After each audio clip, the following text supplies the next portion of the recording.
अंजलि ने मन में कहा, कहाँ फंस गई मैं। कहीं ऐसा भी होता है भला। वह अपने आप में कसमसा रही थी। ऊपर से बर्फ का ठेला बनी बैठी थी और भीतर उसके ज्वालामुखी दहक रहा था। क्या मेरे माता पिता तब अंधे बहरे थे? क्या अभी भी इतने निष्ठुर हैं?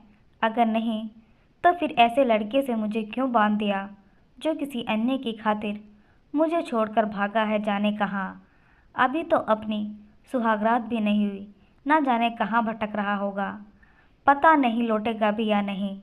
उसके मन में इस तरह के सैकड़ों सवाल घूम रहे थे और इन सवालों को भी झेल रही थी। झेल क्या रही थी? तड़प रही थी वह तो। लेकिन उसे उसके घर से भाग जाने की जानकारी हुई तो उसे बहुत बड़ा झटका लगा। उस वक्त अंजलि पर क्या बीती होगी, कोई तो पूछो उससे आकर। बेचैनी से उसका हृदय ताड़ ताड़ हुआ जा रहा था। लगने लगा था कि जैसे वह पागल ही हो जाएगी। उसके अंदर तो जैसे सांप रेंगने लगा था। वह सोचती कि अगर जानती होती कि यह ऐसा कर जाएगा तो शादी ही नहीं करती। इससे यह घर छोड़कर जाना ठीक रहेगा। दुल्हन के ससुराल आने के बाद अभी तो कई रस्में थीं जिन्हें उसे निभाना था। वह सारी रस्में पूरी होने का इंतज़ार में मुंह बनाए खड़ी थी। नई नवेली दुल्हन से मिलने जुलने वालों का रोज़ तांता लगा रहता था। उसके सारे सच हुए सपने एकाएक की धराशायी हो चले थे। कभी कभार उसके भीतर आक्रोश की ज्वाला दहल उठती। तब वह बुदबुदाती हुई बोली, भाड़ में जाए सारी रस्में रिवाज, नहीं रहना मुझे इस घर में। आज ही अपना फैसला सुना देती हूँ इनको और अपने पीहर चली जाती हूँ। वहाँ पहुँचकर अपने माँ बाप को जो खरी खोटी सुनानी है। फिर मन में ख्याल आता, अगर मेरा पति लौट भी आया तो क्या मैं उसे अपना पाऊंगी? क्या रजत अपनी भूल की क्षमा मांगेगा? फिर कहीं मेरी हैसियत ही धूमिल तो ना हो जाएगी। तभी घर के आंगन से आ रही खुसर पुसर की आवाज़ से वह सहज हो उठी और खिड़की तक पहुंची तो देखा रजत सिर झुकाए लड़खड़ाते कदमों से थका मांदा सा आंगन में प्रवेश कर रहा था। उसे लौट आया देख सबके मुरझाए चेहरे की रंगत एकदम बदलने लगी थी। अब उन चेहरे को देख कोई नहीं कह सकता था कि यहाँ कुछ घटित भी हुआ था। वहीं अंजलि के मन को भी सुकून पहुँचा था। रजत लड़खड़ाते कदमों से चलता हुआ सीढ़ियाँ चढ़ता हुआ दूसरी मंजिल के अपने कमरे में पहुँचा। एक नज़र पास में खड़ी अंजलि पर डाली, पर पल भर को ठहरा, फिर पास पड़े सोफे पर बैठ गया और आंखें मूंद पड़ा रहा। परिवार के सारे सदस्य का उस चौखट पर जमघट लग गया। फिर तो सबने बारी बारी से इशारे में ही पूछा मुझसे, कुछ बोला क्या? उसने एक नज़र रजत पर डाली तो सो रहा था। वह अपना सिर हिलाकर उन सबको बता रही थी, अभी तक तो नहीं। अंजलि थक चुकी थी उन आने वालों के कारण। चौखट पर बैठी उसकी सास उठती हुई बोली, कुछ खिला पिला देना बहू उसे। मोहल्ले की गर्माहट अब आहिस्ता आहिस्ता शांत हो चुकी थी। रात भी हो चुकी थी। सबके लौट जाने पर अंजलि लगातार रजत को देख रही थी। परिवार व मोहल्ले के लोगों ने भी सहानुभूति जताते हुए कहा, बेचारी ने क्या हालत बना रखी है। आधी रात में वह जागा था, उसी समय ही नहा धोकर फिर से सो गया। फिर दूसरी सुबह ही जागा, लेकिन अंजलि सो ही कहाँ पाई थी। वह तो अपनी उलझन परेशानियों को सहेजने समेटने में लगी हुई थी। वह उस रात लगातार उसे निहारती रही। एक तरफ जहाँ उसके प्रति सहानुभूति, दूसरी तरफ गहरा रोष भी था। मन के किसी कोने में सहानुभूति इस कारण कि उसकी प्रेमिका ने आत्महत्या कर ली थी, और रोज़ इस बात का कि वह उसे छोड़ भागा था। वह भी अपनी सजी सवरी सुहाग सेज पर बैठी उसके इंतज़ार में जागती रही थी उसी रात से। फिर सुहागरात का सुख क्या होता है वह कहाँ जान पाई। उस रात उसके इंतज़ार में थी। उसका खिलखिला हुआ चेहरा पूनम के चांद जैसा चमक रहा था, पर यूं ही उसके भाग खड़े होने की खबर मिली तो मुखड़ा ग्रहण लगे चांद सा हो गया। तब उसके मुंह से ज्वालामुखी फूट पड़ा। कि अगर उससे मोहब्बत थी तो मैं यहाँ कैसे। जब प्यार निभाने का दम नहीं था तो प्यार क्या ही क्यों था उससे। फिर उससे जब इतनी ही मोहब्बत थी तो मेरी ज़िंदगी से खिलवाड़ करने का हक इसे किसने दिया था। दूसरे दिन भी घर में चुप्पी छाई रही। सुबह हो गई। फिर से घर वालों को तो जैसे उसके जागने का ही इंतज़ार था। झटपट उसके लिए थाली परोसी गई। उसने जैसे तैसे खाना खाया। एक बार फिर से सो गया तो बस सोता ही रहा था।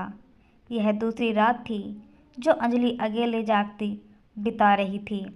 उस रात भी वह अनछुई ही रह गई थी। तीसरी सुबह जब वह जागा तो अंजलि के करीब आकर बोला। उस समय उसकी आवाज़ में पछतावे का भाव था। माफ़ करना मुझे, बहुत पीड़ा पहुंचाई मैंने आपको। अंजलि को कुछ होश आ गया था। इस शब्द ने तो एक ही बार में दूरियां बढ़ा दी थी। उसके तो तन बदन में आग लग गई थी। रिमझिम जो उसका प्यार थी, इसकी बारात के दिन ही उसने आत्महत्या कर ली थी। लौटा तो पता चला और फिर वहाँ भाग खड़ा हुआ था। ऐसे में उसने पहली बार अपनी जुबान खोली थी। तब उसके शब्द अवसाद भरे थे। पराई घर से आई हूँ, ब्याहता हूँ आपकी, मुझसे शादी की है आपने, यह तो नहीं भूले होंगे आप। वह झुकी नज़रों से उसे देखता रहा पर बोला कुछ भी नहीं। अंजलि को उसकी यह चुप्पी और चुभ गई। वह फिर से बोली थी। तब उसकी आवाज़ रोमांसी सी हो गई थी। मैं यहाँ क्यों हूँ? क्या मुझे लौट जाना चाहिए अपने मम्मी पापा के पास? आपने तो बड़ा ही घिनौना मजाक किया है मेरे साथ। क्या आपका यह दायित्व नहीं बनता कि सब कुछ सामान्य हो जाए तो आप अपना काम संभाल लें? अपने दायित्व को समझो और इस मनुष्यत को मिटा डालो। यह मनुष्यत वह भी उसके लिए जो आपकी थी ही नहीं, अब मैं हूँ और मुझे अपना फैसला जानना है, अभी और अभी। मैं घुट घुट कर नहीं जी सकती, समझे आप? अंजलि के भीतर का दर्द उसके चेहरे पर था जो साफ झलक रहा था। उसकी नींद तब भंग हुई जब वह बोला, शादी हो जाती अगर हमारी तो वह आपके स्थान पर होती। प्यार क्या था उससे निभाना भी जानता था, पर इन बड़े बुजुर्गों के कारण ही वह चल बसी। मैं कहाँ जानता था कि वह ऐसा कर डालेगी, पर मेरा क्या, इस पचड़े में मैं दोषी कैसे? मुझे सजा क्यों मिल रही है? आप कहो तो इसी क्षण अपना सामान समेट कर निकल जाऊंगी। देखिए, मुझे संभलने में ज़रा वक्त लगेगा। मैंने कब कहा कि आप घर छोड़कर चले जाओ? तभी अंजलि फिर से बिफर पड़ी। वह हमारे वैवाहिक जीवन में जहर घोल गई। अगर वह भली होती तो ऐसा कहर न ढाती। लाज शर्म परिवार का मान सम्मान मर्यादा भी तो कोई चीज़ होती है जो उसमें नहीं थी। इतनी कड़वी जुबान तो ना बोलो उसके बारे में जो नहीं रही। उल्टा सीधा बकना क्या ठीक है? अंजलि एक बार फिर से सकपका गई थी। उसे उसके ऐसे व्यवहार से अपेक्षा तो नहीं थी। फिर वह अब तक यह बात समझ नहीं पाई थी कि गलत कौन है, या वह खुद, या उसका पति, या फिर वह रिमझिम। देखते देखते कुछ दिन और बीत गए। स्थिति ज्यों की त्यों बनी रही और उसने उसे रोकना टोकना छोड़ दिया था और समय के साथ जी रही थी। रजत की स्थिति वैसी ही थी। उस दिन बेड के करीब की टेबल पर रखी रिमझिम की तस्वीर फ्रेम में जड़ी रखी देखी तो वह चकित हो उठा। उसने उस तस्वीर को उठाया। रिमझिम थी। उस मुस्कुराती फोटो को देर तक देखता रहा और फिर वहीं रख दिया और अंजलि की तरफ देखा। तब अंजलि ने देखा उसकी आंखें नम थी और उसके चेहरे के भाव देख अंजलि सहज भाव से बोली, मैंने अपनी फ़ोटो हटा दी। रिमझिम दीदी अब हमारे साथ होंगी, हर पल हर क्षण। आपको बुरा तो नहीं लगा? उसने उस वक्त कुछ नहीं कहा। काफ़ी समय बाद उसने अंजलि से पूछा, तुमने खाना खाया? फिर तत्काल बोला, हम दोनों इकट्ठा खाते हैं, तुम बैठी रहो, मैं माँ जी से कहता हूँ कि वह हमारी थाली परोस दे। खाने के दौरान वह देर तक रिमझिम के बारे में ही बातें करता रहा। आज पहली बार ही उसने अंजलि को आप और आपने कहकर संबोधित नहीं किया था और आज पहली बार वह उससे खुलकर बातें कर रहा था। आज उसकी स्थिति और दिनों की अपेक्षा सामान्य लग रही थी और जब वह सो गया था उस रात तो एक बार ना बड़बड़ाया ना ही रोया। अंजलि ने भी पहली बार राहत की सांस ली। मानसिक यातना से निजात पाकर अंजलि आज गहरी नींद में थी।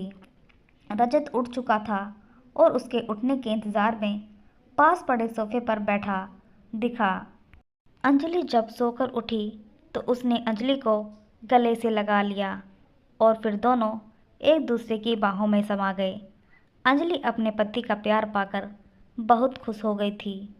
तो दोस्तों, आप सबको यह कहानी कैसी लगी कमेंट बॉक्स में लिखकर ज़रूर बताइएगा। धन्यवाद।